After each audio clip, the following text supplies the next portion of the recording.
Welcome back to Mr. Nightgrim. Tonight we don't follow ghosts in graveyards or shadows in old houses. We go where the cold itself keeps secrets. A trawler that drifted home with supper still steaming, but no crew aboard. A cabin warmed by a fire while its hunters simply vanished, and voices on the radio that sound too much like your own. These are stories carved into Alaska's ice and silence. Listen closely, because out here the land doesn't just take men, it keeps them. If you've ever felt something you couldn't explain, share it in the comments below. You might hear your own story featured next. Subscribe, join the circle, and keep your lights close. Now, let's go into the dark. I was 34 when it happened, part of a volunteer search and rescue unit out of Fairbanks. I'd been flying and working the bush for over a decade, and by then I thought I'd seen everything Alaska could throw at me. Lost hikers, plane crashes scattered across valleys like broken toys, snow machine wrecks that left families stranded, even the occasional hunter who'd gone out with too much whiskey and not enough gear. But nothing, not one training scenario or one close call in all those years, prepared me for the Brooks Range call in February of 2012. It started the way these things often do, with static. The radio operator at base picked up a weak distress signal late one night on the emergency frequency. Nothing unusual about that in itself, but this one was strange. It came from deep in the Brooks Range, far north of Anaktuvuk Pass, where few people go in winter unless they have to. The voice was male, shaky, and said only that he was cold, stranded, and losing time. When they played back the recording for us before we deployed, something in my stomach clenched. The signal was faint, distorted, bleeding through layers of static like it was traveling from too far away, or maybe from behind a wall. But it wasn't just the distortion, it was the cadence, the rhythm of the voice, that made the hair rise on the back of my neck. Something in me recognized it, though I couldn't place why. There were 4 of us on the response crew: me, Miller, my partner for years on dozens of searches, Ortiz, an ex-army mechanic who could jury-rig anything with duct tape and wire, and young Samuels, new to the unit, too eager and a little too green. We geared up with snow machines, GPS trackers, sat phones, and rifles. Out there, rifles weren't just for bears, they were for whatever waited in the emptiness. The forecast was brutal. Sub-zero cold, gusting winds, and that low cloud cover that makes every ridge look like the last, like the land is copying itself to trap you inside it. The Brooks Range was an unforgiving labyrinth, frozen rivers like white highways, valleys that twisted back on themselves, jagged peaks that never looked the same twice. The mountains had swallowed hunters and pilots for generations, and every Alaskan knew someone who'd never come back. We rode 6 hours into the mountains, the roar of our machines swallowed by the wind. The distress signal pulled us forward like a lure. Normally, these calls follow a pattern, weak at the edge, sharper as you close in. This one didn't. It surged and dropped like it was being tugged by something, pulling us deeper. Just before dusk, we found it. A campsite in a narrow valley, half collapsed. The nylon tent crumpled under snow, stove overturned, sleeping bags still laid out as if someone had stood and left in a hurry. A radio sat on a folding crate, antenna bent, its speaker hissing. But the strangest thing? There were no tracks. Not boot prints, not snowshoe marks, not even a stray paw. The snow around the camp was smooth, unbroken powder, as if no one had ever walked away. Ortiz brushed frost from the radio, and the speaker crackled to life. The distress call played again, hoarse and desperate, and this time my blood ran cold because I recognized the voice. It wasn't just familiar, it was mine. My tone, my rhythm, like someone had recorded me begging for help and played it back. The others looked at me, uneasy. Samuels tried to laugh and said, "Guess you've got a twin out here," but his voice cracked and no one joined him. We tried raising the caller on different bands, but no reply came, just the same looped phrases, broken and clipped, repeating through the static. We set up our own camp beside the ruined one, planning to sweep the valley at dawn. The wind carried that heavy silence unique to the deep range, where every sound, every cough, every scrape of a boot echoes too loudly. It started small, a crunch in the snow, just outside the firelight, then another, moving in a slow circle. We shone our headlamps, rifles raised. Nothing, no eye shine, no shadows, just blowing snow and endless white. Later, the equipment began to fail. Our GPS units flickered, coordinates stuttering nonsense, sometimes placing us miles off course. The sat phones dropped signal, screens frozen mid-text, and the radios, God, the radios wouldn't shut up. Ghost voices bled through static, not full sentences, just fragments. Once, my own name whispered low enough that I thought I imagined it. The second time, Samuels heard his name too, and his face went pale. By midnight, Miller swore he saw a figure at the tree line. Tall, still, blending into snow and shadow. He pointed, handshaking, but when we all turned our lights, the shape dissolved like mist. None of us slept. We sat tight around the fire, rifles across our laps, radios hissing like insects in the dark. Every few minutes, the distress voice repeated, closer now, sharper, like whoever was calling had stepped nearer to camp. At dawn, we split into pairs to sweep. Samuels and Ortiz took the West Ridge. Miller and I went upriver. Less than a mile out, we found another radio. This one half buried in ice, antenna jutting like a broken twig. I brushed it off, hands numb, and flicked the switch. The voice came through clearer than before, too clear. It wasn't just begging for help anymore, it was describing us. 4 men, fire still burning, watching the edges, one awake, one afraid. The words stumbled and broke, but they were accurate, sickeningly accurate. Miller's face drained white. "Shut it off," he muttered. But my hand froze, because as the voice droned, I realized it wasn't just mine anymore. It carried Miller Sepp's tone too. We bolted back to camp. The fire was cold, stamped out. Our gear had been shifted, and Miller, our Miller, was gone.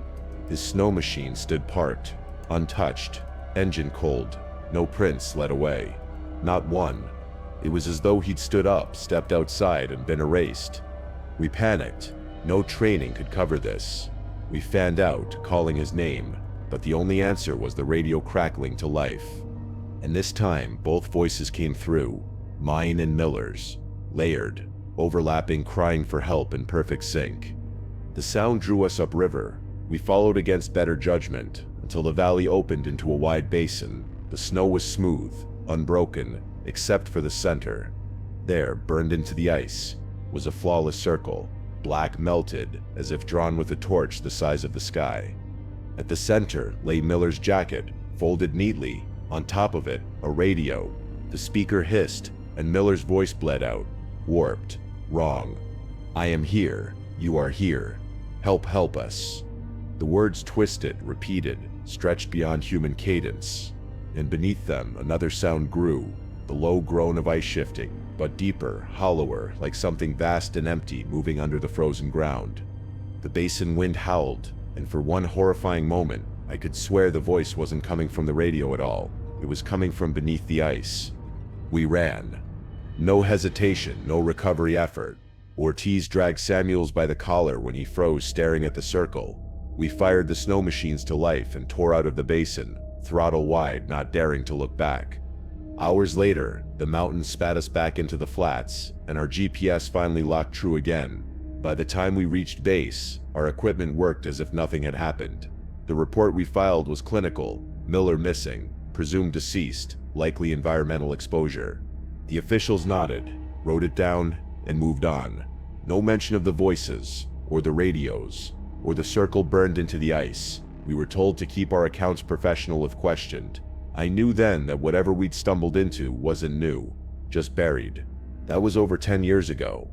But even now, when I fly supply runs out over the range, I keep a handheld radio on, and sometimes through the static I hear it again, my voice pleading just beyond the noise. "Help me, I set him still out here." I've learned never to answer. I was 31 when it happened, old enough to know what winter can take from a person and young enough to think I still knew how to bargain with it. I'd been running traplands out of Bettel since my early 20s, guiding hunters in the shoulder seasons, and hauling fuel and supplies for folks who lived too far down the rivers to call a road their neighbor. You learn from the land whether you want to or not, where a crust of wind-hardened snow will hold your weight, how blue ice hums just before it shears, what silence means when it becomes a thing you can feel pressing on your skin. In February of 2015, a buddy and I took our snow machines north into the Koyukuk backcountry to check a line in glass for caribou if the weather let us. I thought I understood that country. It turns out I only understood enough to be afraid. The day we found the cabin, the air stung like ground glass, wind pushed white curtains across the flats, until the black spruce stood like ink bleeding through paper. Our machine belts whined thin in the cold, exhaust hanging as a low fog that instantly crusted our face masks. Off to the west, the river was a frozen ribbon, popping and settling in the kind of slow creaks that carry for miles and make your mind search for speech in the noise. My partner, let's call him Wes, had a habit of talking to the machines when they didn't want to start. He swore it made a difference. He also swore you could smell 40 below diesel that never quite combusts, wool that scorches if you lean too close to a stove, a metallic bite at the back of your throat. We spotted the cabin in a trough of drifted snow, as if a hand had cupped wind-packed powder around it. The roofline was sagged but not broken, log walls silvered by years of storms. The first thing I registered was the smear of color above the chimney, a thread of smoke, thin as a pencil line, unraveling into the pale light. Not a lot, but some. Enough that Wes cut his engine and lifted his goggles with a squint that meant someone's here. We pulled up and killed our machines, the world snapping from mechanical noise to a hush so complete my ears rang with it. The door hung square, not warped, which made me think it had been tended. And there, before we even tried the latch, something about the quiet felt tuned, like a room after music stops, when the air still remembers it. We knocked, heavy gloves thudding on old wood. No answer. We knocked again, called out, "Hello, the cabin," and waited until our words felt like smoke that would not drift back. The door lifted on the first try, the tongue of the latch smooth from years of use. Warmth rolled out in a gentle wave. Stove heat mixed with spruce pitch, singed wool, and something like old coffee. Inside, it was the kind of tidy you only see when several men have been practicing the same habits for a long time. 3 rifles leaned against the wall by the door, oiled and clean. Beside them, 3 pairs of boots stood lined heel to heel on a board to dry, rims steaming faintly in the heat as if breath lifted from them. Mugs sat on the table, a tin one tipped over, its coffee frozen in a glossy sag down the lip like a tongue caught mid-word. A deck of cards spilled across a crate served as a seat. Bedrolls were unrolled in a corner, with long human shapes still left in the insulation, as if their owners had risen moments ago and would be right back. We called again. The stove pulse glowed under a crust of ash. No scuffle of chairs, no men's voices from the outhouse path. There was nothing overturned, no handwriting scrawled in panic, no sign of a struggle, just absence, polite as a closed book. I stepped to the threshold to look for tracks. The wind had been at work, but even wind leaf signs, scalloped edges, a softness to older prints that still reads as a history underneath. Beyond the small porch, the snow lay unblemished to every horizon. No snowshoe marks, no boot holes, not even the punch of a rabbit. It was like the cabin had grown out of the white that morning, and we were the first to notice. We circled the clearing and checked the tree line, called until the sound fell flat. Back inside, we inventoried what we could without touching much. Shelves held matches, salt, powdered milk. A strip of notepaper had 3 last names penciled, and a date from a week earlier. Their coats were gone from the pegs, which made the rifle stranger. In winter country, nobody leaves a gun behind unless they plan to walk 10 feet and return. By dusk, the wind backed off and the cold became a hard, bright thing. The sky cleared, and we could see a smear of green aurora like breath on glass. We decided to wait. Men go out to check a marten set, to dig out an outhouse, to fetch water. They come back. We fed the fire, set our packs by the door, and tried not to speak the thought that the room itself felt a degree wrong, as if the angles weren't quite true. The first sound came just after we doused our lanterns, a faint, polite tapping, spaced out the way someone would knock if they were trying not to scare you. Wes sat up, and the stove sang as a new log took. The tapping moved. I felt it more than heard it, along the logs, traveling from one corner to the next, circling. I opened the door to a night so still it seemed held in place by a hand. No footsteps, no wind, no motion, but a slow ribbon of light moving low in the north. The cold inhaled the heat from my face in a single breath. When I shut the door, the tapping resumed, this time followed by the whisper of packed snow taking weight, a soft crunch that skirted the walls and never arrived at a window. We waited with our gloves on. Minutes became hours that did not stack correctly. The cabin radio sat on a shelf, an old CB with a cracked mic cord. At around midnight it popped, hissed, and then a voice, thin as wire, slid through the speaker. "Too cold, too cold." Westut's head snapped. "You hear that?" I heard. The voice had the shape of a man's words, but not the warmth of a mouth. It sounded stretched, as if pushed through a long pipe of ice, and made thin by the distance. We keyed the mic, names and questions tumbling out. "Who are you? Where are you? Are you hurt?" The speaker gasped once like a frost-bitten lung, and died back into static. For a long time we sat with the radio's whispering noise, making a shallow river in the room. When it quieted, the stove clicked as the iron cooled, and somewhere inside the wall a dry knot popped like a joint. The tapping started again, softer, closer, until I could not tell whether it came from outside the cabin or the skin of the place itself. I thought then about the 3 warm boots lined heel to heel, and how there had been no tracks in any direction. I thought about the mugs catching frost, and I realized the part of me that wanted to open the door and call out again was the same part that knows you should not look too long into water when the ice is thin. The tapping stopped, and in the kind of silence that has its own weight, we waited for dawn. Blue light comes early in February, but warmth does not. When I finally could make out the line where the trees met the flats, we pulled on our outer parkas and stepped into air that bit through layers, as if we wore nothing. Our breath held low like steam off a horse. We fanned out behind the cabin, keeping each other in sight, or the snow there was drifted smooth, a shallow bowl where wind swirled. I saw them first, 3 depressions in the drift, side by side, as cleanly formed as if some patient sculptor had pressed men into snow and then removed them without leaving a mark on the approach. Not prints, not beds the way you dig in on a long cold sit. These were the length of men, shoulders rounded into place, hips, knees. The hands stung me most. You could read fingers splayed slightly against the surface, the kind of detail that should not survive a breeze, let alone a night. "Jesus," Wes breathed.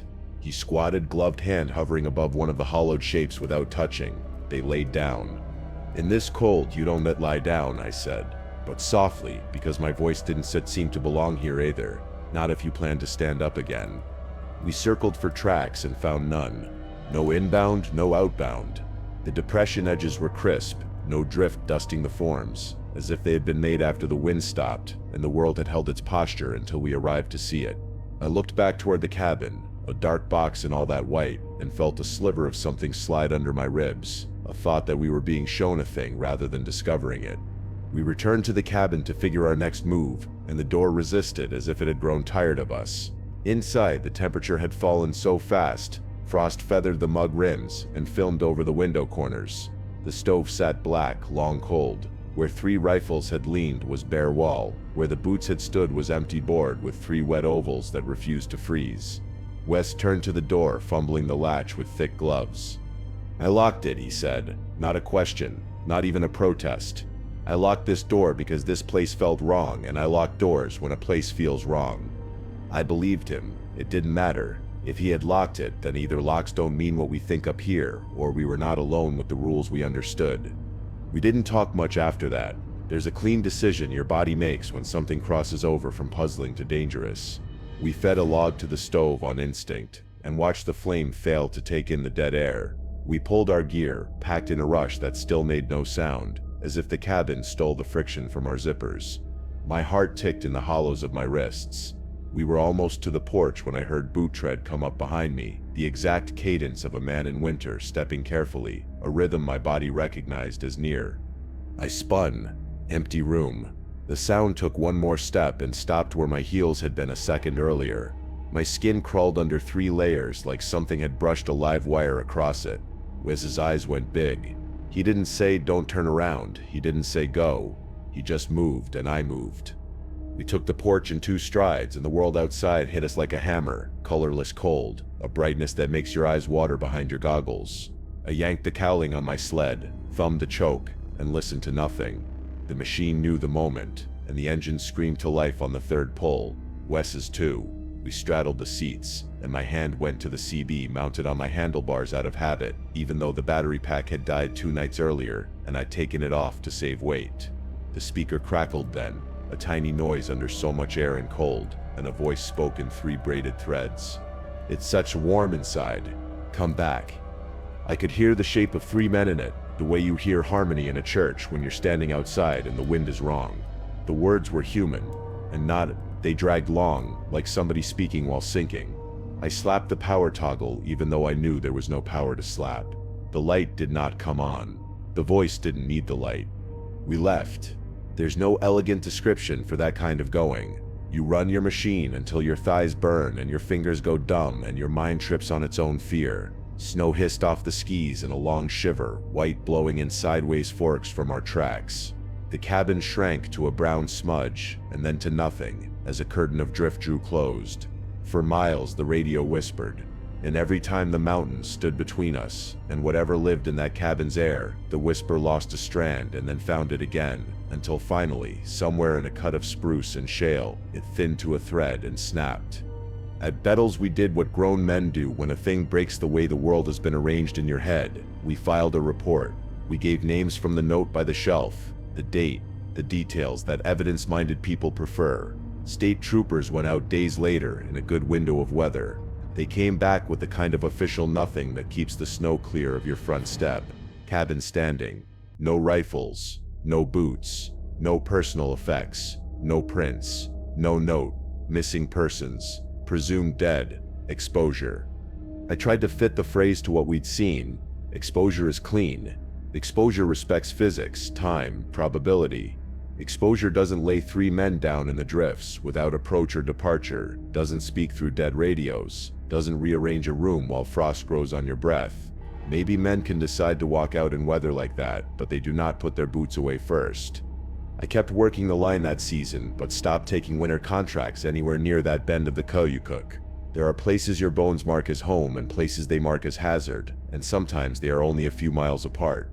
On still nights at my own cabin, I split kindling and watched the oil lamp throw a quiet stain of light up the wall, and the stove ticks and breathes like a sleeping animal.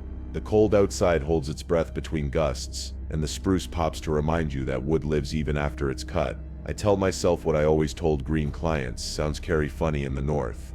Ice will fool you. Wind will make you think a person's breath is just outside the door.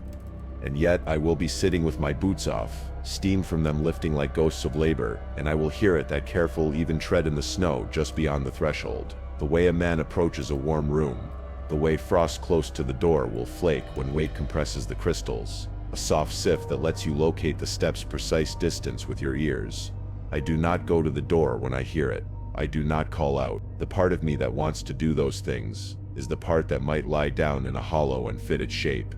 Sometimes, on the wrong kind of quiet night, I turn my radio on, though I know better.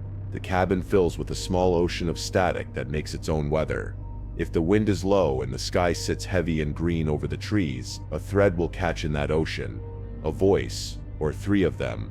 Woven, hoarse, urgent, patient. It sets warm inside, come back. I let it speak the once, let it hang the way breath hangs at 40 below. Then I turn the knob and leave the room to the stove's easy chatter, and I do what the land has taught me whenever a thing calls from the dark you cannot understand. I never answer. Late February near Nome has a way of making you feel like the sky has dropped to the height of a ceiling fan.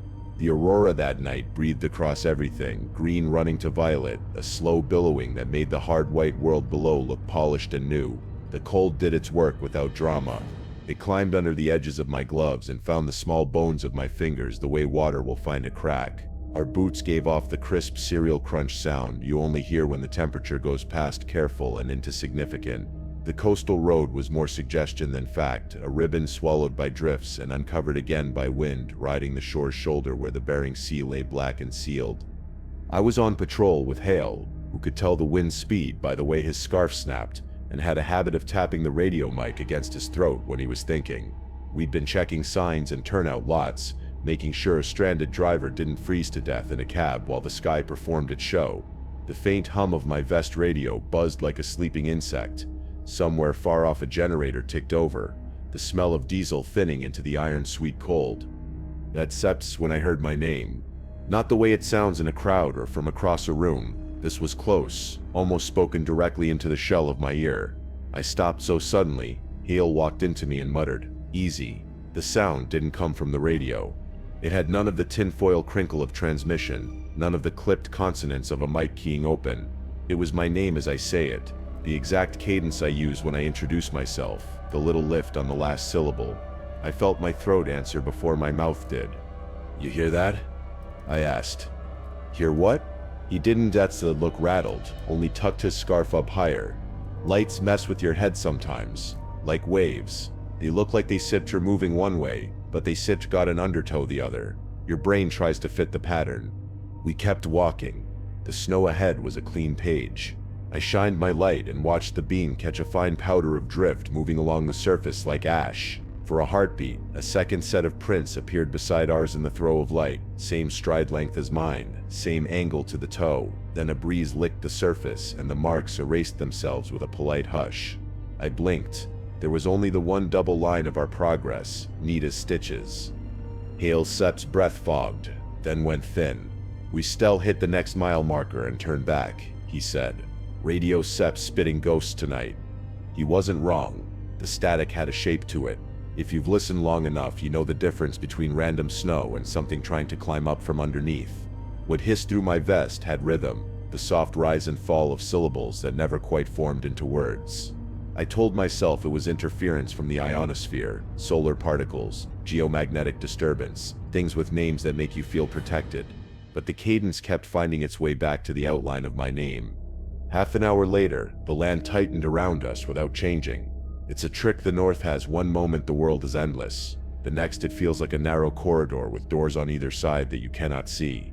Hale was talking about a snow machine he'd finally gotten to idle at 20 below. He was halfway through a sentence about spark plugs when I noticed the beam from his flashlight wasn't playing across the snow anymore.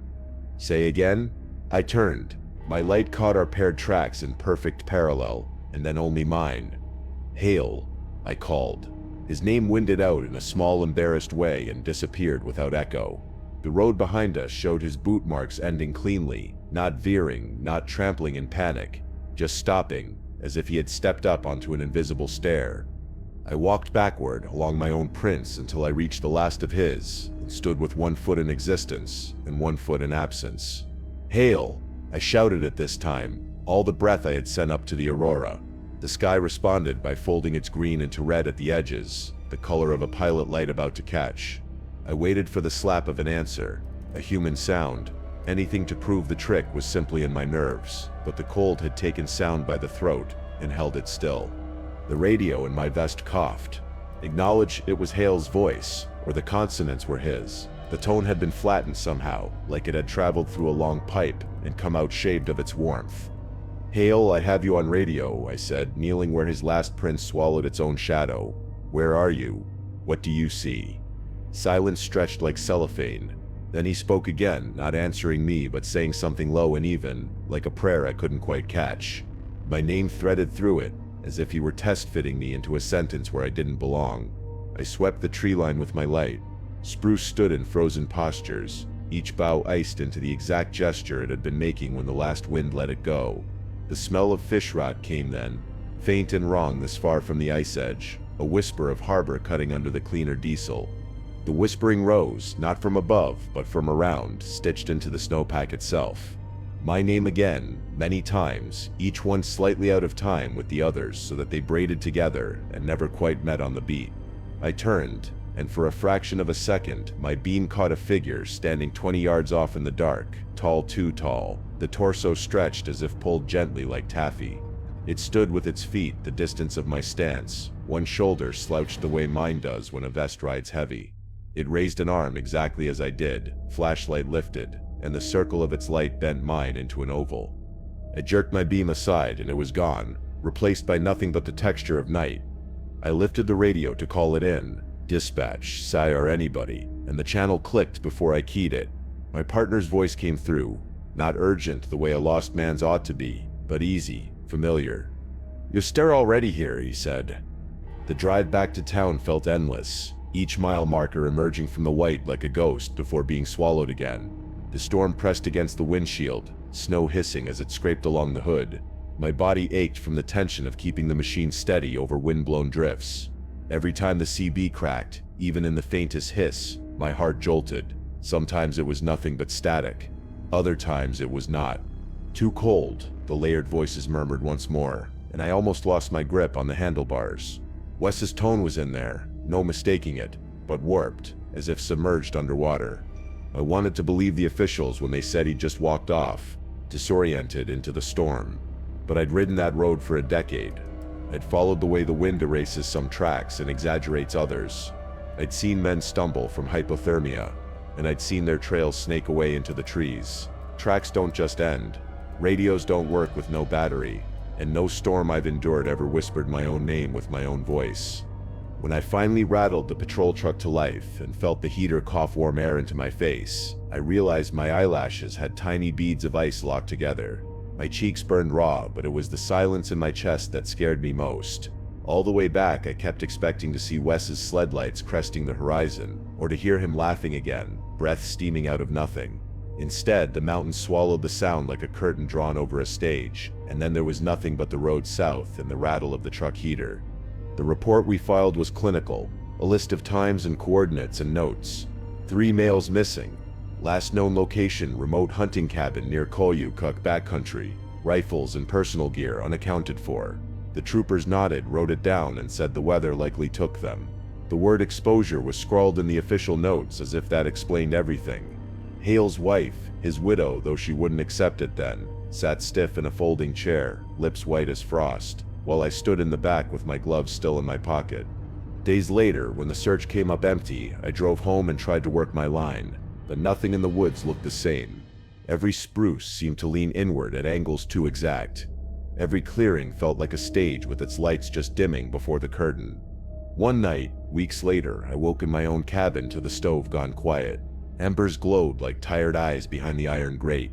I slid from my bunk to feed it, toes curling against the icy boards, and I heard it, the slow, deliberate crunch of snow outside. Not the random pop of frost-splitting bark. Not the wind hissing across the roofline. Actual steps. I froze, log halfway into the stove. The silence after each crunch was worse than the sound itself, because it was the silence I remembered most from that night, the way it pressed in, filling the gaps between heartbeats. I reached for the radio on the shelf, though I knew it was dead, the battery left in a drawer weeks ago. Still, when I turned the knob, the speaker sighed and filled the cabin with that thin, impossible whisper of static. My name slid out of it, folded over itself in 3 separate tones. One of them was mine, one was Hale's, and the third I couldn't place, though it scraped across my nerves like antlers on ice. I wanted to answer, God help me. I wanted to say I hear you. I'm here. The stove cracked as if in protest, sparks scuttling up the chimney. The log dropped from my hand and landed with a muffled thud in the ashpan. I stared at the door. A dark line of frost crept up the inside of the frame as if something outside were breathing on the other side. The voices whispered again, in rhythm, like the CB static that night in the cabin. It sets warm inside. Come back. I backed toward my bunk, hands trembling, every step loud in the stillness. The lamp flame wavered as though a draft had entered, but the latch on the door never moved. I sat on the bunk, staring at the door, waiting for it to rattle, for the wood to bow under some pressure I could not name. It never did. Hours passed before the frost line faded, before the stove caught and breathed again. By dawn, the radio was silent. I opened the door and saw only my own prints, the wind sharpening their edges as though they had been carved in ice. That was years ago. I still live in Bettles. I still run the trap lines, but I don't take winter contracts north of Nome anymore. There are places in the bush that belong to the land alone, places you should leave undisturbed no matter how long the season runs. Yet some nights, when the aurora sinks low enough to stain the snow green and violet, I hear the crunch of boots outside my cabin, always behind me, always pacing the wall. I don't open the door. I don't look out. I feed the stove and sit with my back against the logs, telling myself it's only the wind, or the ice, or my own mind playing tricks. But the radio still betrays me. It will crackle alive, unpowered, filling the cabin with that underwater harmony. 3 voices, weaving my name until it feels like a rope around my chest. And then, always the same phrase, low and coaxing, like a chorus from just beyond the snowdrifts. It sets warm inside, come back. And in those moments when the silence swallows everything after the words fade, I know that my partner is still out there. Not walking, not breathing, but waiting. And I sit in the half-dark, refusing to answer, because I know that if I speak back, if I so much as whisper, something in that frozen country will hear me. and it will come to collect what it thinks it already owns. Late autumn on the Kodiak docks has its own pulse, slower than summer, meaner than winter. The sea feels more awake than the streets, a black breathing thing pushing against pilings with a slap of kelp and brine, exhaling fog that tucks itself under the harbor lamps. Creels and totes stacked along the wharf held the day's stink, cod blood gone sweet, rope-tarred diesel that floats like a film on your tongue. I'd taken the graveyard shift because it paid $1 more, and because nights were easier on a man who didn't sleep much. You watch for late returns, trouble at the ramp, winch lines that wander. You keep the coffee hot and your hands moving, and you don't let your mind drift out with the tide. Most of the fleet was already in, crews bumping shoulders and talking with that exhausted loudness fishermen get when they've survived another set. The big processors glowed like city blocks, their conveyor hums spreading across the water until the whole harbor sounded like a throat clearing. I logged hull numbers, waved men off the ramp, checked mooring lines, and blew into my hands until the sting went out of them. Near midnight, a shape grew at the edge of the mist. No engine note, no bow wake, just the suggestion of a boat easing in sideways. My first thought was a skiff drifting off its mooring. Then the fog thinned in a slow breath, and I saw the deck lamps, 4 yellow islands burning over a trawler's rails, nets drawn up neat, not a rope out of place. The hull kissed the dock with a long wooden scrape. No one stood at the wheel. No one stood anywhere. I jogged down the planks with a line, the sound of my boots hollow and too loud. The name across the stern came into view, white block letters, tidy and unchipped. The Perseverance. I knew her. She'd slung lines that morning with 4 men I'd seen 100 times. Pete with the tobacco cough, Jace who wore his beanie year-round, the Ruiz brothers, who argued about music like they were paid by the decibel. They were the kind to stop by the shack for coffee and leave jokes in the tip jar. "Perseverance?" I called, cupping a hand to my mouth. "You boys losing power." The boat answered with deck lamps humming and a soft tick from cooling metal. I stepped onto the gunwale and over, knees bent to meet the slight roll. It felt wrong to hear my own tread, echo, and nothing else. The wheelhouse door stood open, heat slipping out like a held breath. The panels were lit, autopilot idle, depth sounder blank, except for a looping cursor, compass card twitching like it couldn't find a clean north. Someone had smudged a damp finger across the glass of the helm where you'd stand and stare when the world narrowed to instruments. The radio crackled once, one crisp spit, and fell silent, the way a man does when he changes his mind about speaking. "Pete?" I tried again. "Jace? Ruiz?" The names fell into a room that had no corners to catch them. Below deck, the wrongness thickened from a feeling to a fact. A pot of stew whispered on the galley stove, a fat bubble rising and breaking slow. Bowls waited on the table, spoons set neat, half a loaf of bread cut at an angle like someone had stopped mid-slice to laugh at a joke. 3 coffee cups steamed faintly, but enough that I could see the damp ring they'd left on the table. Jackets hung by the door, the cheap reflective strips scuffed from use. Boots stood in pairs on a rubber mat, toes pointing toward each other like men in conversation. There was no toppled chair, no skid mark, no panic, just abandonment with manners. I turned off the burner on instinct and listened. A boat has a language of its own, and if you've spent months around them, you begin to hear it. Right then I heard only the tick-tick of cooling metal and a faint slosh under my feet that didn't sound like a full hold. I checked bunks, blankets turned down with square corners, pillows dented by heads not long gone. Phones lay on their charging leads by 2 bunks. One buzzed in my hand, the low insect tone of a notification arriving. The lock screen showed a missed call from a wife I knew by sight, and a text draft open behind it, just the first line. "We hear it again tonight, under the deck." Then nothing. The sentence cut off like a rope snapped under tension. I swallowed a curse and climbed back to deck. The nets were rigged for hauling, wet and dark, dripping into small star-shaped puddles on the planks. I swung the hatch and looked into the hold. No fish. I expected ice slurry, silver flash, the smell of death you can't scrub away. Instead, there was only a shallow wash of water moving from side to side with the boat's breath. I dipped my fingers in to convince myself it wasn't some trick of nerves. It came up warm. Not bath warm, wrong warm, like a handprint left on a pane of glass. Back in the wheelhouse, I took the logbook from its bracket. The last entry was at 1:42 a.m., scrawled too hard for the paper. Voices. The pen had gouged through to the page below. No weather notes, no latitude, no coordinates or trawl settings. Just that single word wearing a groove into the fiber. That was when the dock lights outside stuttered all at once, like something big had brushed the wire. The harbor beyond the window became a film of smoke. I leaned out the wheelhouse door and listened for the familiar chorus, clanking halyards, gulls complaining from the pilings, the steady exhale of the processors. For a breath, there was only the mist rubbing itself along the hulls. Then I heard it. Not through the radio, not from the dock, from the water. At first it sounded like the ripple of a current you almost mistake for a voice when you're tired. Then syllables pulled themselves into shape, whispered and layered, the way a dozen men might murmur at once before the foreman speaks. I heard Pete in there, his vowel dragged long by the missing tooth.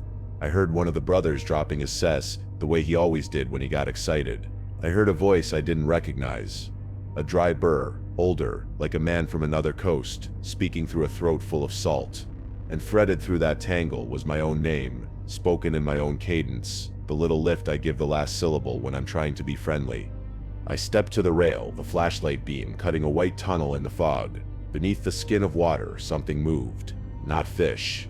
Too long in the limb, too careful in its pacing, keeping to the shadow that traveled with the boat. When I swung the light across, one shape paused and the beam found a pair of pale discs looking up, not shining like an animal's eyes, but reflecting back the way milk reflects a window, flat, blank, too human and not human at all.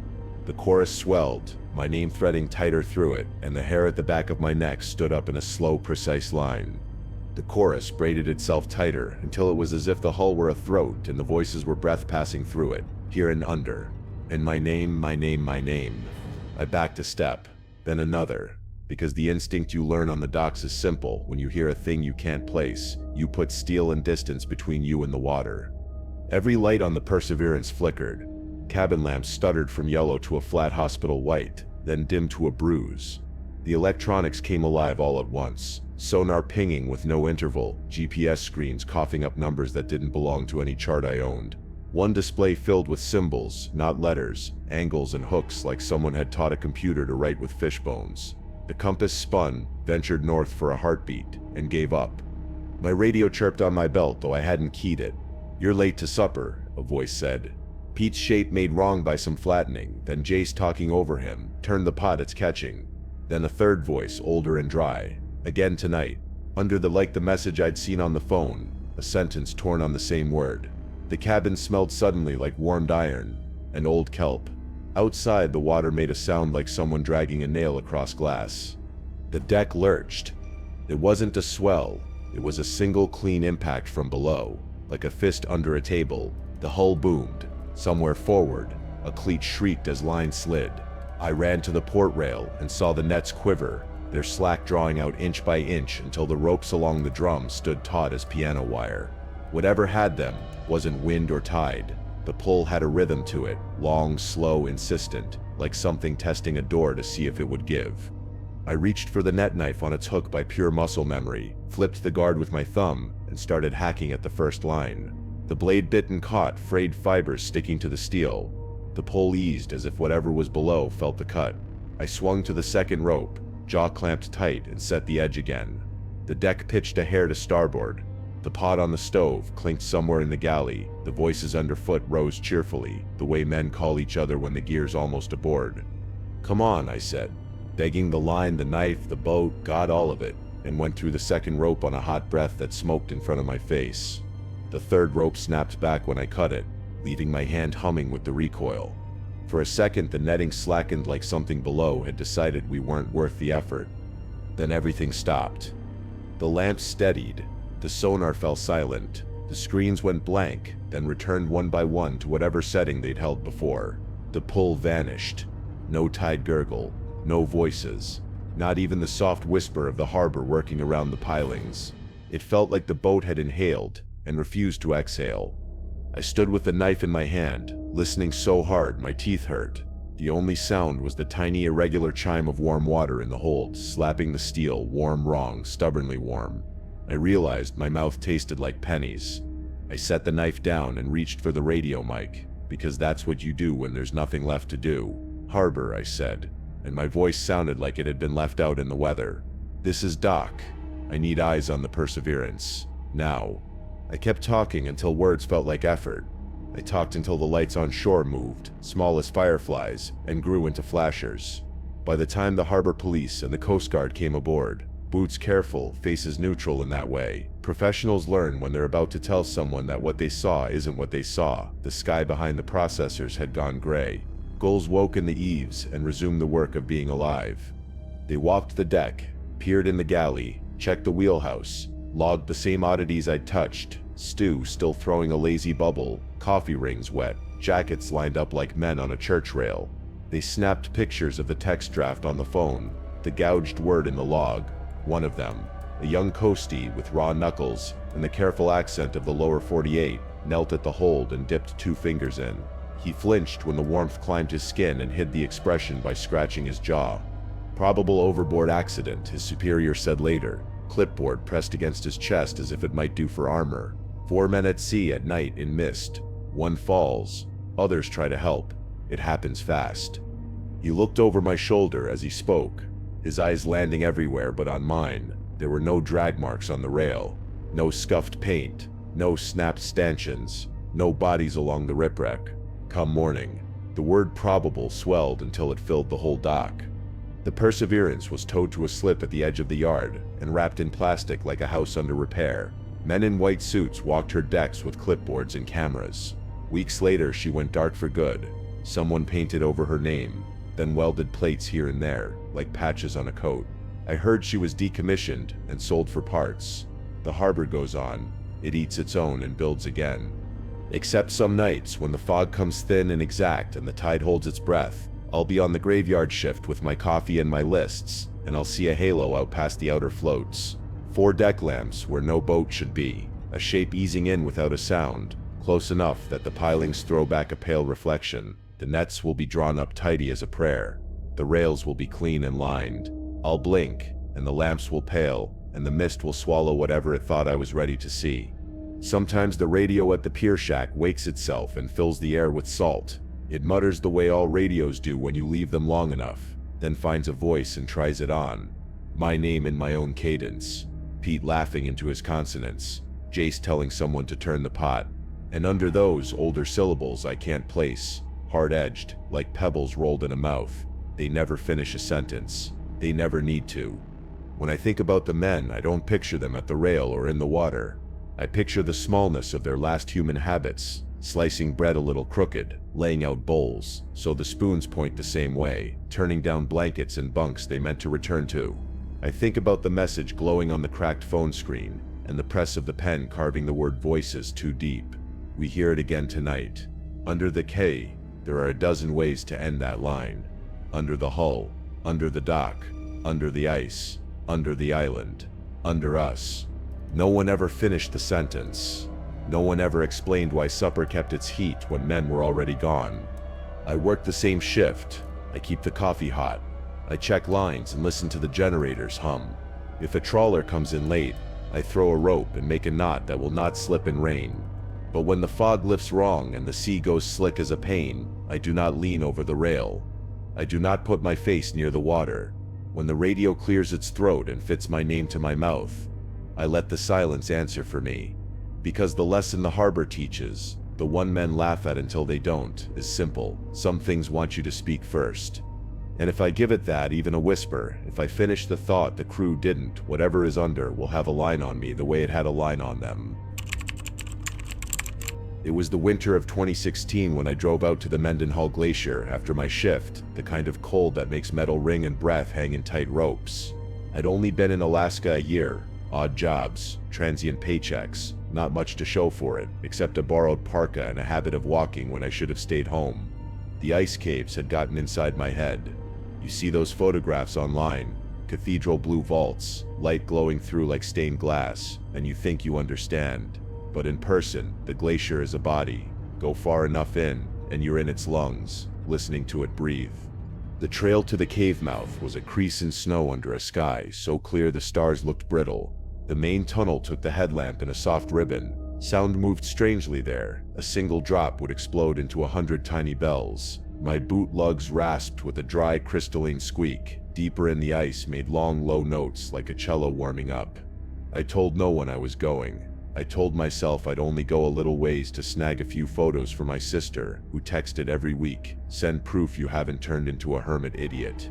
I went alone. I know better now. Half an hour in, the passage tightened and twisted, the path of an old melt stream frozen in a series of luminous throats. The walls carried the lamp's beam and returned it as blue fire. Air drafted past my cheeks in slow pulses, as if some enormous diaphragm rose and fell just ahead. That was when I saw them, 3 silhouettes moving deeper, tall and lean, shoulder to shoulder. At first my brain supplied hikers. There are always people in the caves in winter. Then the wrongness arrived like a smell. Their arms hung a fraction too long. Their stride didn't have weight. The sound I expected, the little crunch at each footfall, never came. "Hey," I called, and the walls took my voice and twisted it back to me in pointed odd syllables, as if I shouted into a horn. "You guys okay up there?" No answer. Only a slow drip, a crack traveling somewhere distant, and the faint suggestion of something shuffling. I moved on because fear and curiosity sit side by side in me, and curiosity has better posture. Footprints appeared where the tunnel widened. In the lamp's spill, they looked like boot marks, softened by referees. I knelt to admire how sharply the cold preserved things. That's when the hair on my wrist stood. The impressions weren't boots. Each print was too long at the heel and narrow at the toe, with a trio of claw-like points pressed neat as punctuation. Not bare, wrong width, wrong symmetry. Not moose. Not anything I'd seen pinned to a cabin wall. My breath fogged and rode up into the headlamp's halo like smoke. I thought about turning back. I even stood and pointed my body toward the mouth of the cave, feeling the tug of the open night. Then my pocket buzzed. One indifferent shrug from my phone announcing low battery. The timing was dumb enough to feel personal. I told the ice, out loud, "Okay," and went deeper. The tunnel changed its voice. Wherever the ceiling lowered, the drips gathered into a steady plate thrum. Where the walls bowed out, the air moved in, felted gusts. The prints multiplied and mutinied against logic. Some had 6 or 7 toes splayed like a starfish. Some were doubled, as if the foot had turned sideways and walked up the wall for a time before dropping back to the floor. Once I saw a series of tiny hooks in a tight spiral, the way a climbing boot leaves a story when someone slips and recovers. Only these had no scuff, no melt scratch, just crisp depressions and a perfect absence of skin. I tried to photograph them, to prove to the future that my present wasn't a panic artifact. Every image came out wrong. A sheet of white glare. A smear of light with a dark vein stitched through it. In one, I could make the idea of a footprint and nothing else, as if the camera had found less of the world by staring at it. Movement ahead again. 3 figures sliding rather than walking, dark against the blue, like drops of ink dragged slowly across glass. I quickened my pace. "Hold up," came out too bright, and bounced back as a chorus of thinner voices. The reply I got did not come from in front. It rose behind me, breathy, almost kind. I spun. My lamp painted the tunnel smooth and empty. When I turned forward again, the silhouettes were gone. Their trail remained. Only the last set of impressions shone wetter, sharper, as if laid down seconds ago. My pulse climbed into my mouth and wouldn't come back down. I thumbed the phone awake, desperate for a good picture. Any picture. The last shot in the gallery was a black field lightly stitched with threads of light, as if someone had photographed the absence between stars. Then the screen stuttered, and for a blink, words wrote themselves across the image in a thin, shaky hand. "Don't follow." I dropped the phone. The clack of it, skittering on ice, went off like a gunshot. I snatched it up by reflex, and for a moment my fingers felt heat where it had lain. I kept walking, because the alternative was standing there while a glacier decided what to do with me. The path rounded a rib of ice and ended where I remembered it should. A wall of blue-white veined with air bubbles caught like minnows. Except tonight a crack had opened, a narrow seam that angled steeply down. The prints went through as if the floor had always chosen to be a staircase. I shone my lamp into the slit and found only falling blue that turned to black 15 feet in. Then I saw the other set. Coming out of the seam, not going in. Broader, deeper. Each step sunk so decisively the ice edges had curled up and frozen in a permanent flinch. The stride was wrong too long and then too short, as if whatever made them kept losing and regaining its balance on two legs. I stood with one foot in the story that led down, and one in the story that came up, and felt the tunnel's slow draft cross my face like breath. That was when I heard my voice. "Help me, please don't lead me down here." Not a memory, not a thought said out loud. My voice pushed up from below, same cadence, same crack at the end, full of a panic I hadn't let myself have yet. The words struck the ice and came back doubled, tripled, as if there were more than one of me saying them. The lamp shook on my forehead. My gloves rasped over each other. Something far down the seam shifted its weight. The glacier groaned, a sound so deep it rattled through my ribs like a bass drum. I had always known ice could speak. It pops, sighs, moans when the weight of centuries adjusts. But this was different. This was intention, like something waking up. My headlamp flickered, coughed once, then steadied, its beam swallowed by the narrow passage below. The print stared back at me, those stretched, clawed impressions leading into the dark and the heavier ones leading out, as if two processions had passed, one going willingly in, another coming back changed. My instinct screamed at me to turn around. Every cautionary tale I'd ever been told in bars or on the dock clawed its way forward. Old-timers muttering about things under the ice that sing your name. Men gone missing, boats found adrift. I should have left, should have run until the stars blurred, and the air stopped tasting like rust. But something about hearing my own voice, echoing from that black seam, anchored me to the spot. What if it was me? What if somehow, some way, a part of me was down there?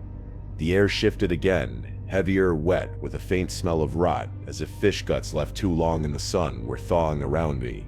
My gloves felt damp.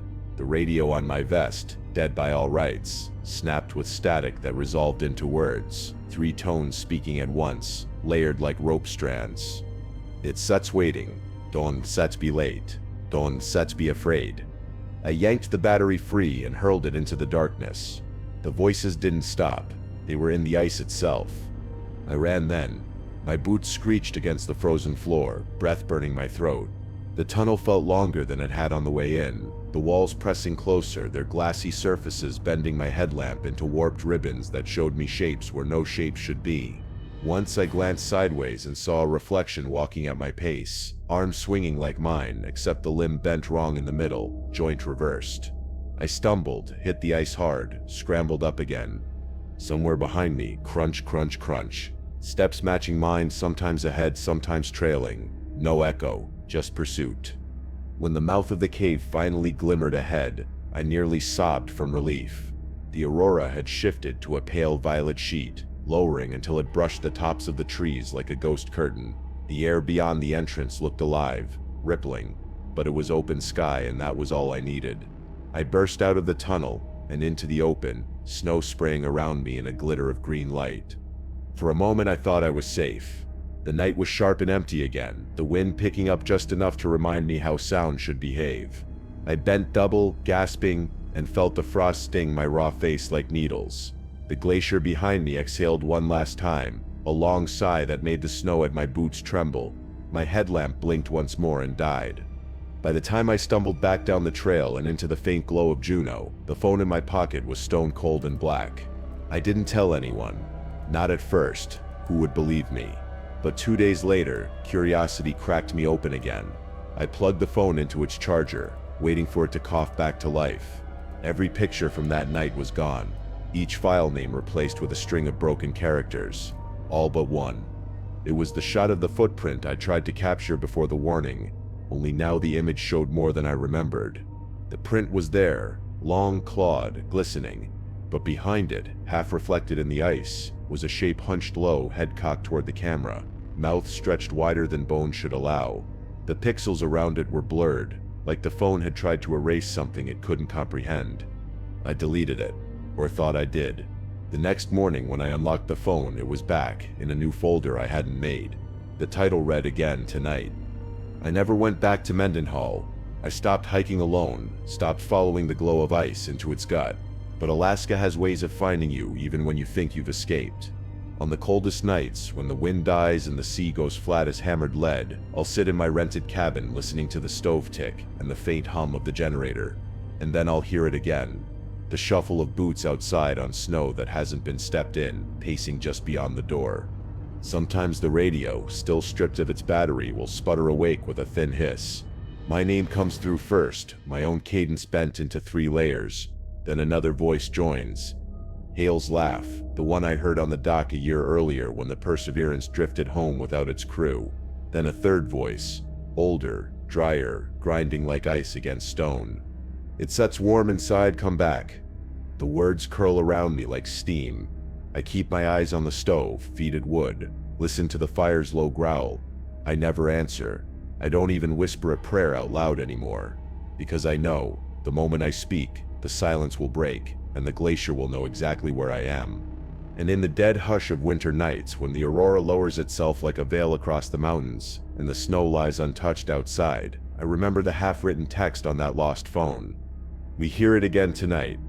I never finished the sentence. I don't think I want to know how it ends.